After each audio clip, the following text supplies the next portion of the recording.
केंद्रीय मंत्री जी की इच्छा ये है कि कोई ईमानदार, सच्चा और कर्मठ नेता बचना नहीं चाहिए, जिससे हमारा पीढ़ी दर पीढ़ी काम चलता रहे। ये चलने वाला दिमनी का चुनाव तो पूरी तरह से ध्वस्त किया है ना, पूरी तरह से। मैं आपसे दावे से कह सकता हूँ कि इतनी बड़ी लोकतंत्र की हत्या शायद आप लोगों ने भी कभी कहीं देखी नहीं होगी। लेकिन मैं इसके बावजूद भी एसपी महोदय को मैं ये कह सकता हूँ, हमारे नेता कमलनाथ जी ने कहा है कि उन्होंने भाजपा का एजेंट बन के काम किया।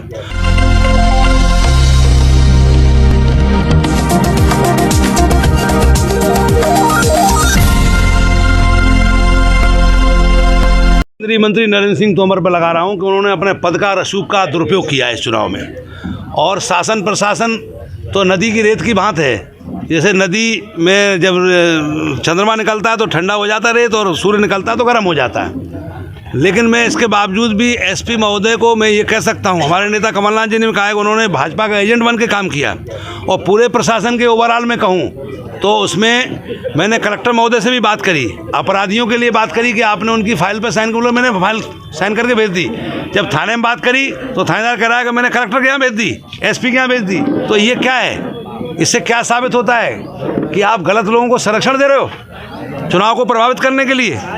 और जहां हमने अति संवेदनशील लिख करके दिया ऑब्जर्वर को, वहां 1 सिपाही, और जहां अति संवेदनशील नहीं है वहां 5 सिपाही, 4 सिपाही और बीएसएफ के जवान।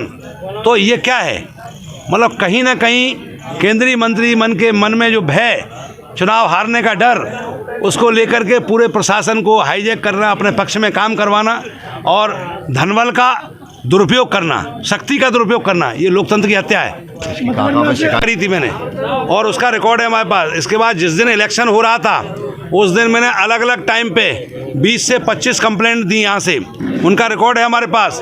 इसके बाद हमने बात करी दिल्ली में जाकर के, तो मुख्य निर्वाचन आयोग को शिकायत की, राज्य निर्वाचन आयोग को शिकायत की, और लिख करके भेजा है कि ये 97 पोलिंग हमारी जो है ये दोबारा से रीपोल कराई जाए।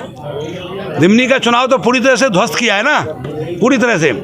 मैं आपसे दावे से कह सकता हूँ कि इतनी बड़ी लोकतंत्र की हत्या शायद आप लोगों ने भी कभी कहीं देखी नहीं होगी। आज आपने गंगाजली भी उठाई है। नहीं, वो इसलिए कि जो अफवाहों का बाजार गर्म कर रहे हैं, मतलब क्या है कि कोई नेता बचना नहीं चाहिए।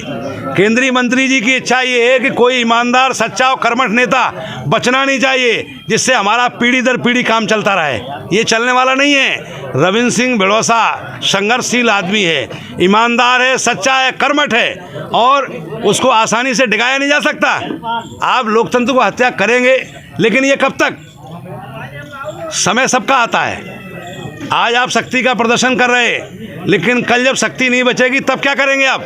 रेमडेसिविर इंजेक्शन के घोटाले के बारे में। हाँ, रेमडेसिविर का वो कनाडा जो बेटा है ना, क्या नाम, जगमनदीप का वीडियो आया है। उसमें है कि रेमडेसिविर इंजेक्शन को 1.5 लाख रुपए में जो है ये इसका दुरुपयोग किया है।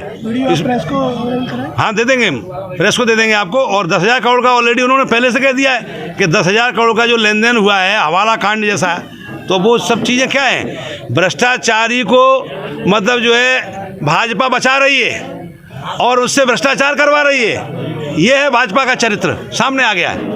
अब मतगणना वाले दिन आपका क्या वो है, क्या किस रणनीति रहेगी आगे? मतगणना वाले दिन तो हम तौर तरीके से जाएंगे। मतगणना होगी, चुनाव कांग्रेस पार्टी जीत रही दिमनी में, बहुमत से जीत रही है।